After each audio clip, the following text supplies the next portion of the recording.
forum apa yang manggil DPR dengan cara informal? Namanya DPR-nya nanti dibilang tukang peras, tukang palak, fitnah, Pak. Ya, di forum-forum terbuka yang sangat konstitusional seperti inilah kami bisa memanggil semua pihak. Tidak ada fitnah di sini. Ini bukan urusan yang sederhana, Pak. Kalau perlu nanti saya yang akan melaporkan sendiri ini ke MKD. Kita akan cari tahu, nanti kita akan minta juga semua ini, termasuk juga PPATK, cek aliran dana yang ada di PP ini. Kita serius, Pak. Kalau kita serius tidak pernah main-main. Saya akan kawal ini. Ini yang harus kalian pahami. Jangan pura-pura bodoh. Harusnya kita ini menyelesaikan masalah, bukan menghadirkan masalah baru. Nggak bisa kuat-kuatan. Kita bicara benar salah, Pak. Saya ingetin nih, sekuat apapun saya lawan. Kalian serahkan kekuasaan itu pada hantu. Mikir, Pak. Ya, mikir. Ya, Pak, izin Pak, nggak bisa menanggapi langsung melalui pimpinan. Nanti Bapak diberikan kesempatan bicara. Santai, Pak. Santai aja, Pak. Ya, nyantai aja. Ya. Iya. Saya mengingatkan Bapak santai, tidak memberikan respon sebelum saya persilakan. Bisa dipahami? Nggak ada kuat-kuatan, Pak. Kita nggak pernah takut sama siapapun.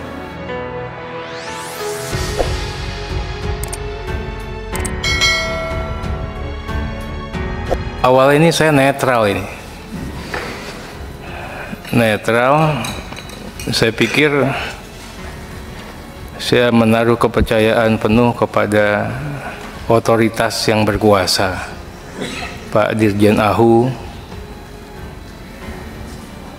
Tapi saya lihat PP ininya tidak hadir. Saya juga bertanya ini, tidak hadir itu memang karena memang tidak punya legalitas. Mungkin aja, Pak, nggak mau yang formal karena legalitasnya kan sudah tidak ada. Legalitasnya hanya dari seorang dirjen. Jadi kita jangan terlalu bersuzon, Pak, berprasangka buruk, Pak Ketua. Mungkin yang bersangkutan tahu betul nggak punya legalitas, ya, hanya dari seorang dirjen dapat legalitas, makanya nggak mau datang ke sini. Saya akan coba berprasangka baik gitu. Tapi mengenai surat ini kita harus tanggapi serius.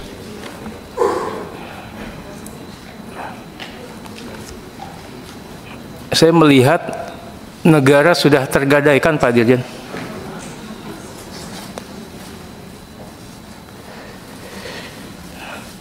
Ini adalah contempt of parliament. DPR itu tidak ingin dihormati, tapi aturan mainnya harus jalan. Saya minta nanti Mahkamah Kehormatan Dewan menyikapi surat PP ini. Siap. Ini ada MKD nih Pak Teri. Panggil itu PP ininya. Ya, bisa dipanggil aja. Bayangin aja, Pak, kalau kita lihat kayak gini, saya akan siap beri keterangan, tapi saya nggak mau keterangan itu di RDP. Forum apa yang manggil DPR dengan cara informal? Namanya DPR-nya nanti dibilang tukang peras, tukang palak, fitnah, Pak. Ya, di forum-forum terbuka yang sangat konstitusional seperti inilah kami bisa memanggil semua pihak. Tidak ada fitnah di sini. Kalau kami panggil di ruang tertutup secara informal, ceritanya macam-macam. Nah, kemudian nggak ada, Pak. Undang-undang MD3 itu sudah jelas. Rapat-rapat yang dilakukan DPR itu seperti apa. Dan tidak ada yang nggak bisa dan tidak mau kalau dipanggil. Kami ini wujud representasi daulat rakyat. Ini rakyat juga yang mengadu ke kita 24 penggal. Pemerintah, Kumham juga rakyat. Itu. Ini kita minta keseriusan. Baca itu undang-undang MD3-nya. Nanti Pak Dirjen ini kan sebagai pembina dan pengawas. Awasi itu. Ya, jangan kekuasaannya saja yang bermain. Kalau memang sudah menjadi pembina dan pengawas menurut tafsirnya Pak Dirjen, awasi, binalah dengan baik. Baca Pak Dirjen undang-undang MD3. Berikutnya lagi bahasanya kurang enak didengar, mengingat padatnya acara yang telah dirancang. Nanti kita minta ini, teman-teman, nanti kalau perlu kita lakukan fungsi intelligence, cek ada kegiatan apa ini. Sampai, ya saya pikir kalau PP itu kan nggak punya ketua umumnya berhalangan, ada yang mewakili. Kalau ini pembangkangan, Pak. Itu. Ini udah pembangkangan, ini kita harus sikapi juga dengan tegas. Kalau saya malu, Pak Dirjen, ini udah ngejual kementerian. Udahlah, saya nggak mau datang ini. Nanti pokoknya saya ikut petunjuk Kumham saja. Bahasa surat ini kan begitu. Ya. Makanya ini bukan urusan yang sederhana, Pak. Kalau perlu nanti saya yang akan melaporkan sendiri ini ke MKD.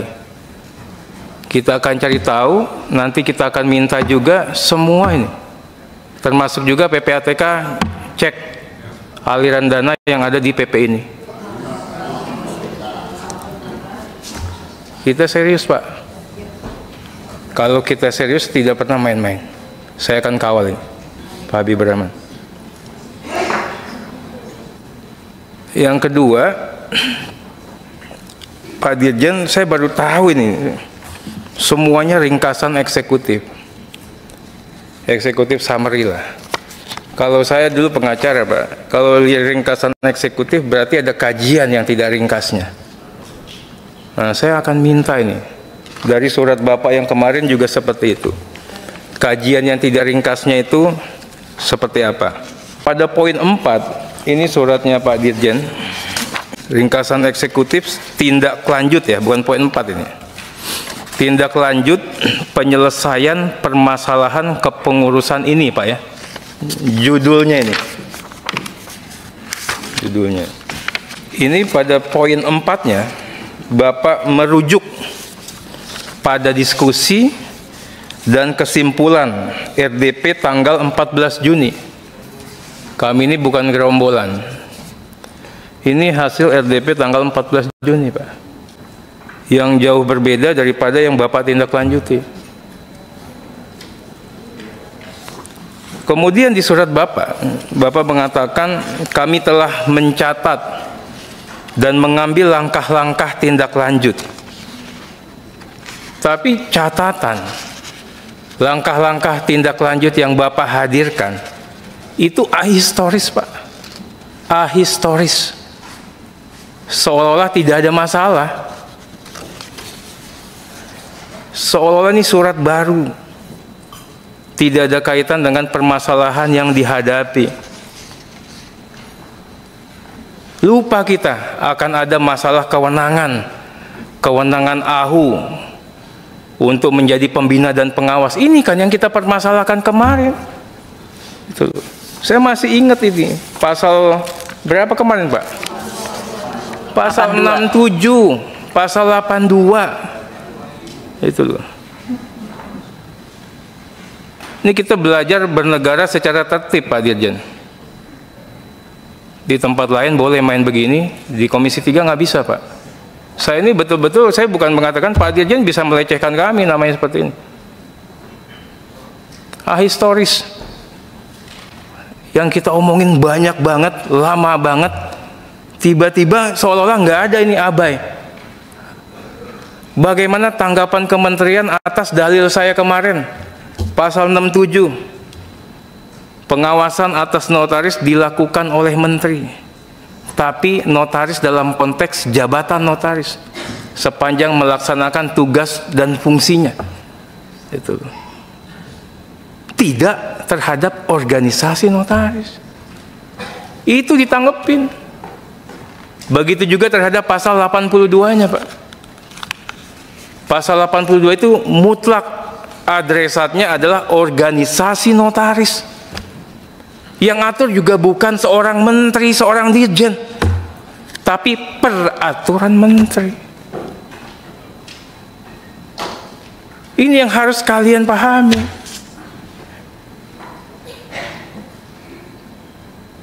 Jangan pura-pura bodoh. Udah dikasih tahu, malah lanjut terus. Ini loh. Nggak bisa mainan seperti ini, Pak. Main gila, yuk kita main gila sekalian.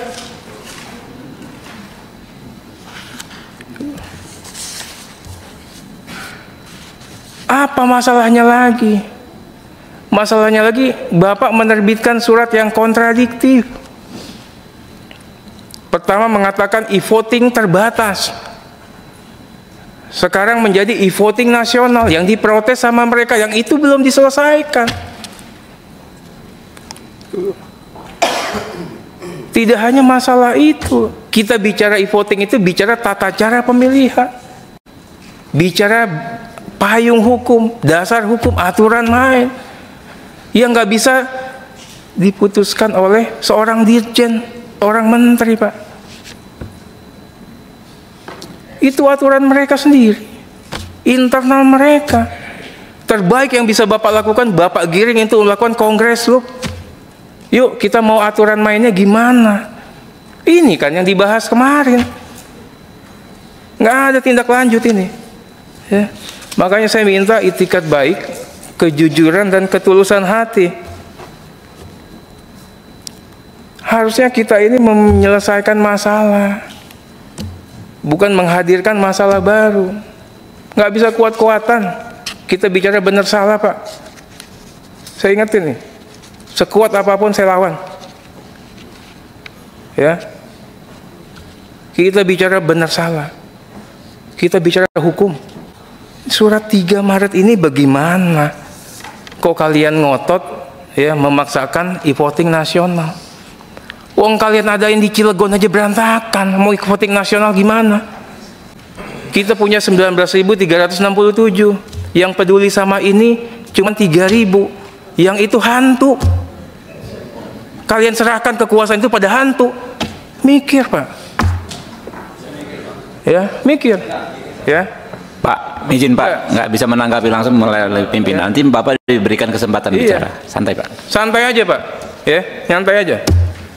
Ya. Iya, saya mengingatkan Bapak santai, tidak memberikan respon sebelum saya persilakan. Bisa dipahami? Nggak ada kuat-kuatan Pak. Kita nggak pernah takut sama siapapun. Ya. Saya minta nih dipahamin betul. Kemudian kita bicara lagi Pak. Kok hebat banget ini, ya? Berani-berani buat surat yang pakai mengutip kesimpulan rapat DPR nih Pak Dirjen. Nggak ada kesimpulan kita itu, Bapak itu memfasilitasi, melakukan mediasi. Terhitung 14 Juni kemarin, pernahkah mencoba untuk memediasi? Tidak pernah. Ini maksudnya kita Pak. Perintah ini tegas Pak. Tegas. Perintah ini. Baca Pak. Ya, nah kami mohon sekali, ya ini kita minta betul, ini dijawab dengan pakai hati. Itu. Saya tadinya netral, tapi melihat kayak begini saya bilang ini udah luar biasa ini. Ya, nggak sensitif. Saya juga ingin Bapak mengevaluasi lagi untuk mengakui keberadaan PP ini sampai paling lambat Agustus 2023. Wong datang aja nggak bisa, nggak mau. Mudah-mudahan kita semua bisa kembali ke koridor hukum, Pak Dirjen. Ya. Berikutnya saya ingin tanya ini. Kenapa sistem akses website yang AHU itu nggak bisa masuk untuk merubah ini? Teman-teman ini mau merubah perubahan perkumpulan sesuai dengan Permen Kumham 10/2019, tapi nggak bisa maksus, aksesnya nggak dapat, nggak bisa terakses. Kita mohon apabila permohonan lengkap jalanin aja dulu Pak. Konsekuensi hukumnya biarkan lagi mereka ya berproses di lembaga peradilan. Jadi Bapak juga tidak terbebani untuk urusan-urusan yang seperti itu. Nah, sebenarnya kan sederhana. Yang kita minta kepada Bapak itu tadinya untuk bisa memastikan ngumpulin mereka nih. Kongres Loop, ya, dengan caranya yang sudah kita ngomongin di dalam. Kemarin kan kita ngomong di dalam, betul nggak? Kita ngomong di dalam Pak Jajan. Caranya bagaimana, ininya bagaimana, ya. Cuman itu Pak, bukan yang lain.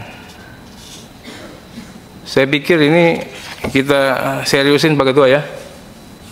Dari saya sekian, terima kasih. Wassalamualaikum warahmatullahi wabarakatuh.